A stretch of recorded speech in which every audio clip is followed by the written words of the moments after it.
You might remember that I have a slight thing for Yakuza men. You can see my obsession showing every now and then, such as when I made this claim. I want to be surrounded by Yakuza men in suits! And their dicks! Hashtag no regrets. Well, your girl is back at it again, because today we're looking at my favorite Yakuza hot dads. Roll intro!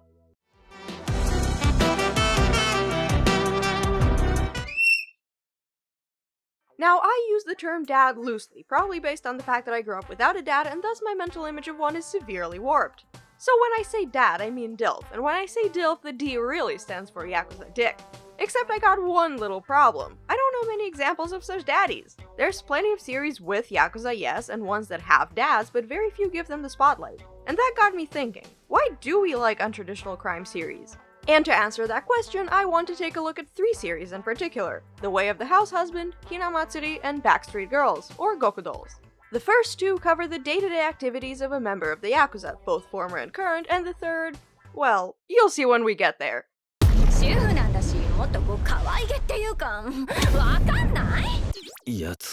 The Way of the Househusband focuses on Tatsu, the most feared and infamous Yakuza boss that ever walked Japan. His nickname, the Immortal Dragon, is a little indicator of that, although he's no longer in that line of work. Nope, instead he's become a full-time house husband in order to support Hatsune Miku, his career-focused wife. Sorry, I had to. Have you heard of Hatsune Miku? But just because he's retired doesn't mean he's off the battlefield. Being a house husband is no laughing matter, and Tatsu takes it very seriously. So much so that his enthusiasm gives people the wrong idea most of the time. It might be his face. He's just standing there, menacingly! Now, about 2 weeks ago, a subscriber recommended that I watch this in order to give my opinion on it, and at first I was a little bit confused because I know that a lot of people are talking about it already, so why is my measly opinion necessary in this? But then I found out that fans are pretty divided on this series, and I was a little confused. When I first read the manga, it had very high reviews, so I expected that an anime of it would be equally well accepted. And then I watched it, and I understand. Now, if you're a stranger to this and you have only seen the manga, and for some reason you're watching a review before you watch the actual thing, the reason that people are divided about it is the fact that it's not really animated. It's really just colored. Yeah. It's animation. Whatever the hell that is. You would know better than me. Six Lovers was. Oh shit! No! Wow, fuck. 2 videos in a row looking at bad animation? Damn. Okay, so full disclosure, I will mention that I was not able to read The Way of the Househusband manga. I know that most people love the manga, but I just couldn't read it. I stopped after the first chapter because it's not the kind of humor that I can read in a manga panel. For some reason, it just didn't work for me. I did not find it funny at all. So then I watched the animation and I thought it was a little bit better because seeing it play on screen actually does make it funnier to me than reading it in the panels of a manga. And then I watched the live action and that was even better to me. I find the kind of humor that Way of the Househusband has works best with fast-paced graphics. Because the manga can't really show any movement, it didn't really translate for me into comedy. People who love The Way of the Househusband probably don't love it for the deep commentary that it has. It's just simple comedy. What makes it funny is the fact that it's unexpected. We have a former Yakuza member doing things that you wouldn't expect a former Yakuza member to do. The reason why I wasn't a big fan of the manga in the beginning is because I don't know much about Tatsu as a person. We see him in these short skits with him doing weird things, but we don't really know his deeper motivations for things, like why he left the Yakuza. Just to support his wife? Why? What makes him different from the average Yakuza who might treat his woman as an object? But we also don't know how he met his wife. Why she's such a good person that he was willing to change his entire life to please her and support her. How he actually managed to leave the Yakuza. As we all know, one does not just leave the Yakuza. Or is it because he's the immortal dragon Tatsu that nobody dared to mess with him? We don't know those things. All we know is that he's not a mob boss anymore and that he's fighting with housewives over bargain sales now. Cool. Sorry if my opinion of this is underwhelming, but I really just enjoyed the live action the most. And I think this is funny if you don't need a deeper story to enjoy things, which I generally do, so take what I say with a grain of salt. Next! あれ新田さんじゃないな。新田さんのお父さん助かった。俺はお父さんなんかじゃねえ。決して。In Hinamatsuri, we have Yoshifumi Nitta, my favorite man. But Nitta isn't your stereotypical Yakuza, aside from the hair, of course, and the golden watch, and the white suit. As an up-and-coming member of the Ashikawa-gumi, Nitta works on the business side of the group. Although he's sometimes forced to take care of things the old-fashioned way, Nitta isn't just some brute force of nature. In fact, he's pretty weak. I mean, he's pretty well-mannered and intelligent, and he likes to enjoy the finer things in life, specifically adding vases to his growing collections. Don't fight me over my pronunciation of vases. I was about to. I can't say it like vase. That sounds like the uncultured American way. It's vase. Too bad for him though, because Hina and her psychokinetic powers came crashing in his life. Quite literally. Nitta's reaction to all of this is naturally, 見なかったことにしよ but unlike an unplanned pregnancy, he can't just get rid of Hina that easily. う。まあ、あるわな。そりゃあるよ。 And trying to assert his dominance is a bad idea, because she can kick his ass in -5 seconds, so he's forced to have her stay with him. And having her means Nitta has to dry her hair, pick up her things, tell her to be careful when eating, and... Wait, all of this is pointing to him being a... caretaker? この世話係みたいな感じ。 Oh god, oh man. Oh god, oh man. Now, I'll be honest here, I think Nitta is the best Yakuza daddy out there. He is a fleshed out version of Tatsu, the way I see it. He seems more like a human to me, because although he is a Yakuza, he isn't exactly a scary one. He didn't end up on the bad side of the law because he grew up on the streets, but because of personal reasons. Kind of like Yashiro. He kind of reminds me of Yashiro a little bit. Must be the blonde hair. He's not sadistic though. Like, I love this series so much that it's hard for me to put into words what exactly it is that I love about it. In this series, the unlikely thing about the Yakuza is really his way of life. I think we all imagine that a Yakuza member has more money than average, but what they do with that money looks very different from what Nitta does with his money. Flashback. End of flashback. I would never expect a Yakuza man to be collecting vases and luxury things, although the rest of his house does look kind of like a mob boss house. It looks a little bit like the offices at Gold Moon. It does. The leather brown couch and the way everything is ridiculously and unnecessarily large fits the bill. And the way he dresses fits the bill. And everything seems to be there. Except when you look a little bit closer.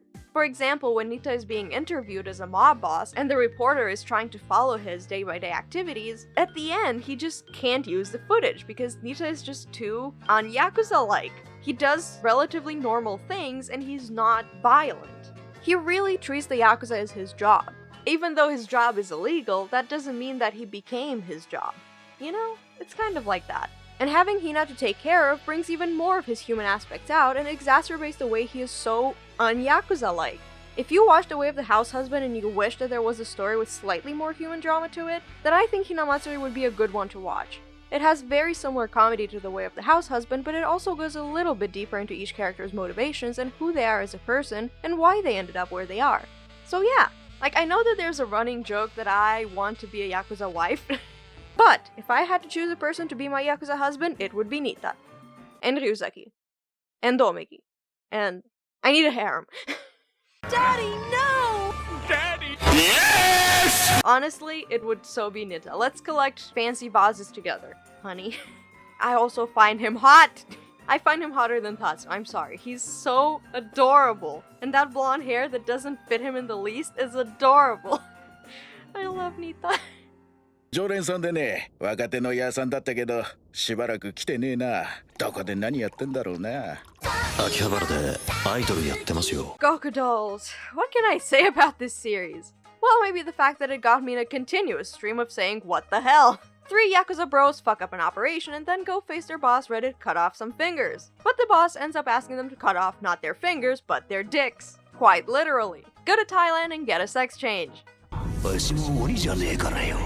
Now, leaving aside the realism and the fact that such an operation would be way more traumatizing than we're led to believe, this is fucking hilarious because it's so out of left field. After their sex change, the 3 are to become idols and make money for the group with their bodies. I mean, okay, with their image, with their singing, with their talent. こんなに可愛くなると思わなかったですもんね。 Now, if Gokudolls looks familiar to you, that's because they were made by the same company who made The Way of the Househusband. And it's also on Netflix. Netflix, you're greenlit. They look oddly similar, but I would venture to say that Gokudolls looks better than The Way of the Househusband, probably because they're a little more animated. When I first watched Gokudolls, it definitely looked different to me, but it was not enough to stop me from watching. Now, the Way of the Househusband is already an absurd concept. A former Yakuza who suddenly takes housekeeping way too seriously is not really normal. But Gokudolls takes all this absurdity to a whole new level. We start with an incredibly absurd setting, and then we add incredibly absurd actions, and then we add incredibly absurd reactions to those actions. It's just an absurd fest. Nothing makes sense. Nothing is realistic. Nothing should be the way it is. And yet, it's hilarious. I laughed so much at this. Gokudolls is not a deep show. Just like The Way of the Househusband, none of this really makes sense if you try to deconstruct it. But at face value, if you're just looking for laughs, it is there. It's gonna make you laugh, because it is so fucking stupid. もうね、便秘プラスイボ痔で肛門がボロボロっすわ。 Now, in case you were wondering, no, Inagane is not daddy material. I mean, just take a look at what he's like. うちぎって壊すぞ。 Also, I have a particular weakness for guys yelling, ANIKI! 兄貴。兄貴。兄貴。兄貴。兄貴。兄貴。 And seeing 3 girls yell in sort of manly voices, ANIKI! Just cracks me up every time. I think most of the laughs I get is from them yelling ANIKI at each other as they look like women. I don't know why this is so funny to me, but it just is. Also, we have the same sort of ANIKI in The Way of the Househusband and in Hinamatsuri. 兄貴 But here, it's the best. 兄貴、一緒にアイドルやりましょうよ。アイドル。 5 ANIKIs out of 5. 任せとけブラザー。 Now, you may or may not have noticed, but there are not a whole lot of anime series about the Yakuza. There are not that many manga to begin with, but there are even less anime series. In fact, I can't really think of many aside from those 3. And I wonder why that is. A lot of the crime anime that we see aren't really about Japanese crime. They're about Italian gangsters or American gangster or any other type of gangster. And I wonder if this is really dictated by the government or perhaps some other superior force saying that we should not focus on the kind of crime that Japan has. And many Yakuza-related series are more about how people leave the Yakuza or how they're really not bad criminals, even though bad criminals do exist. You know? The Yakuza are losing members year by year in Japan, so it's definitely not as big of a problem as it used to be in the 50s and 60s. But because there are a few of them still out there, I wonder if that's why there aren't as many shows focused on them as opposed to movies. I don't know, why do I like shows with the Yakuza? We tend to romanticize our gangsters way more than Japan, because aside from a lot of BL books that really romanticize the Yakuza, the more seinen type stories aren't really as romanticized? I'm sorry, that's the only way I can say it. They're either incredibly absurd or show members breaking away from the Yakuza. That's really it.